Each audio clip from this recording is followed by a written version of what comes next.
रयत शिक्षण संस्थेच्या रोज प्रकल्पात आपणा सर्वांचे समाजशास्त्र विषय समिती इयत्ता 9वी तर्फे आपले हार्दिक हार्दिक स्वागत। लिंक निर्माते जगदाळे DS घटक अर्थशास्त्राशी परिचय उपघटक अर्थशास्त्राची व्याख्या व प्रकार। अर्थशास्त्राची गरज। आपण आपल्या गरजांचा प्राधान्यक्रम ठरवत असतो। बाळांनो, आपले येणारे उत्पन्न आणि होणारा खर्च यांचा ताळमेळ घालण्याचा प्रयत्न आपण नेहमीच करत असतो। उत्पन्न आणि खर्च यांचा ताळमेळ करण्याच्या प्रयत्नातूनच अर्थशास्त्राचा जन्म झाला। बाळांनो, अर्थशास्त्र ही संज्ञा आयकोनोमिया या ग्रीक शब्दांपासून बनली आहे। आयकोनोमिया या शब्दाचा अर्थ बाळांनो कौटुंबिक व्यवस्थापन असाही केला जातो। कौटुंबिक व्यवस्थापन आणि अर्थशास्त्र यांच्यात बरेच साम्य आढळते। अर्थशास्त्राची व्याख्या।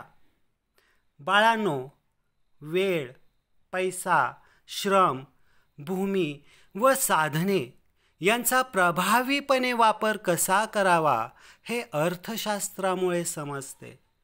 विविध साधनांचा वापर करून लोकांच्या अमर्याद गरजा कशा भागवल्या जातात याचा अभ्यास सुद्धा बाळांनो अर्थशास्त्रामध्ये केला जातो। आता आपण अर्थशास्त्राची व्याख्या पाहूया। अमर्याद गरजा म्हणजेच हाव आणि मर्यादित, दुर्मिळ व पर्यायी उपयोगाची साधने यांचा मेळ घालणाऱ्या मानवी प्रयत्नांचा अभ्यास करणारे शास्त्र म्हणजे अर्थशास्त्र होय। बाळांनो, ही व्याख्या लिओनल रॉबिन्स यांनी केलेली आपणाला सांगता येते। यानंतर बाळांनो आपण अर्थव्यवस्थेचे प्रकार पाहणार आहोत।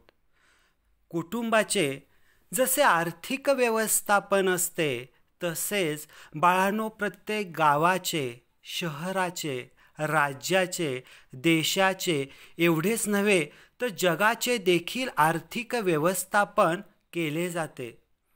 भौगोलिकदृष्ट्या विचार केल्यास विशिष्ट भूप्रदेशातील उत्पादन, वितरण तसेच वस्तू व सेवांचा उपभोग यांच्याशी संबंधित असलेले उपक्रम म्हणजेच बाळांनो अर्थव्यवस्था होय। अशा या अर्थव्यवस्थेचे बाळांनो आपण 3 प्रकार सुद्धा पाहणार आहोत। अर्थव्यवस्थेचे प्रकार। बाळांनो, प्रामुख्याने अर्थव्यवस्थेचा पहिला प्रकार आपणाला सांगता येतो भांडवलशाही अर्थव्यवस्था। दुसरा प्रकार आपणाला सांगता येतो समाजवादी अर्थव्यवस्था आणि तिसरा प्रकार आहे अर्थव्यवस्थेचा तो म्हणजे मिश्र अर्थव्यवस्था।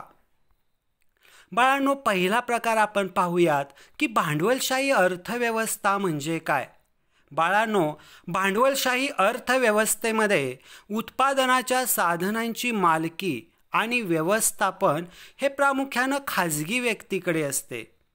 कमाल नफा मिळवणं हा भांडवलशाही अर्थव्यवस्थेतील मुख्य हेतू असतो आणि बाळांनो अशी भांडवलशाही अर्थव्यवस्था आपणाला जर्मनी, जपान आणि अमेरिका या देशांमध्ये प्रामुख्याने पाहायला मिळते।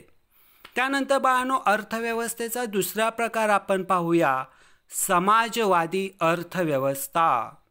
समाजवादी अर्थव्यवस्थेमध्ये उत्पादनाचे घटक एकत्रितरित्या संपूर्ण समाजाच्या मालकीचे असतात म्हणजे सरकारी मालकीचे असतात।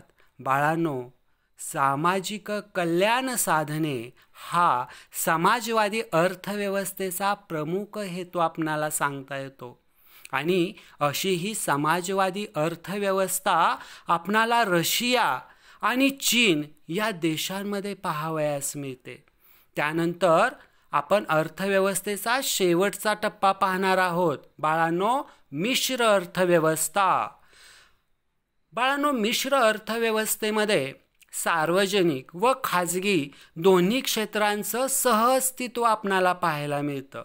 या अर्थव्यवस्थेत नफा व सामाजिक कल्याण यांचा सहसंबंध राखला जातो. आणि बाळांनो, अशा स्वरूपाची अर्थव्यवस्था भारत, स्वीडन आणि युनायटेड किंगडम या देशांमध्ये आपणाला पाहायला मिळते.